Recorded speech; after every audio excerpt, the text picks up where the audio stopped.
I'm gonna get another beer. Crystal, you don't have to go.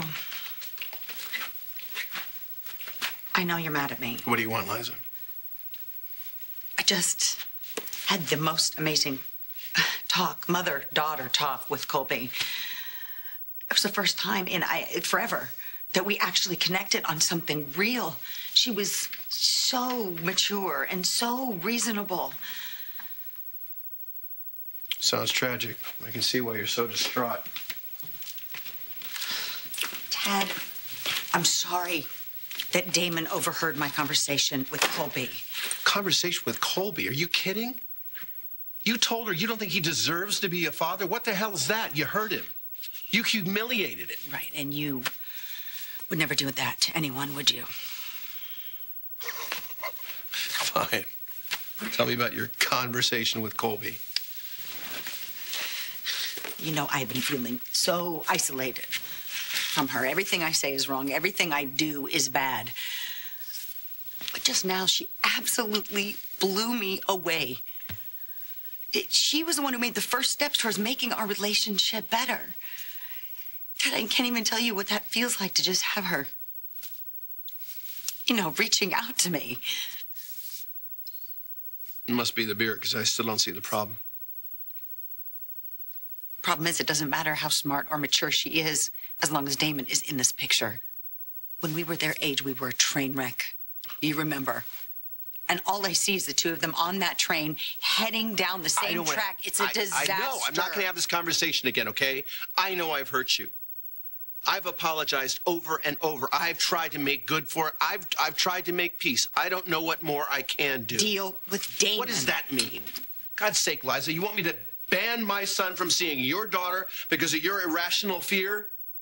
He's my son. We're not the same person. Just because I made mistakes doesn't mean he's destined to make the same mistakes. He's bad news, and you don't want to see it because you are riding on all of this guilt. His life is a mess. How many times has he almost ruined his life just since we've known him? Please, Tad, don't let that happen to my daughter. It's time for you to go. Wait a second. I thought you were working at Fusion tonight. I had to get out of there. But the phone stuck to my ear for hours, answering the same questions over and over again. Erica Kane is a valued leader of our company, and we don't speculate on rumors. After a while, it's just too much. Excuse me, miss. She's not on duty yet. Any word on the whereabouts of Erica Kane? No comment. Is she running from the law? She is a valued leader You know what? Miss North isn't answering any more questions Is she tonight, guilty? okay? Back off, please. Just back off. What about the big gala? Still going off its plan? I said back off, get out, or I'll have you thrown out.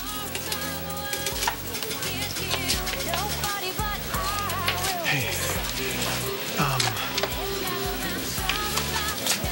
let me buy you coffee, okay?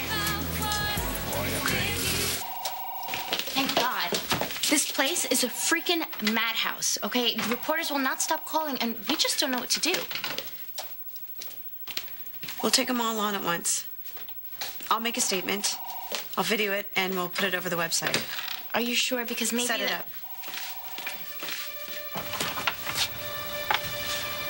Greenlee's at the office. As she should be. She has a huge crisis on her hands. Yeah, no kidding. Thanks to Erica. So have you heard from our favorite fugitive? The whole world seems to be waiting for word. I'd better not find out you had anything to do with this, Hayward. I'm a very busy man. I just took over Pine Valley Hospital. So even if I wanted to frame Erica, I just don't have the time. Yeah, well, I'm not so sure that's true. Whoever did set this up is irresponsible, reckless, selfish, you essentially. All the characteristics that put Greenlee in that position of being afraid she was pregnant. Okay, Dad, even though you are my father-in-law, that subject is off limits. What's with you anyway? I mean, are you so obsessed about having children that you don't care something? Let me put this another way. What you need to do? My private life is none of your damn business. It is when you hurt the people that I love and you bring any harm to them, you'll answer to me, son.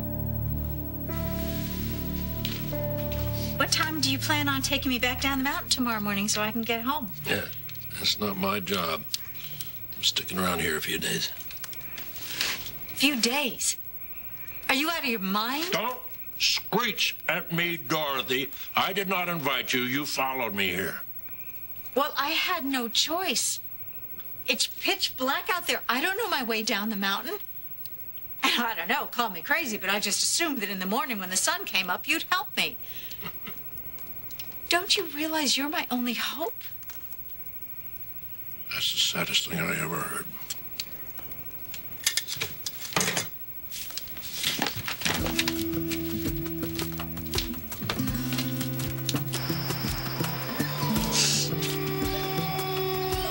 I can do this. I'm Erica Kane.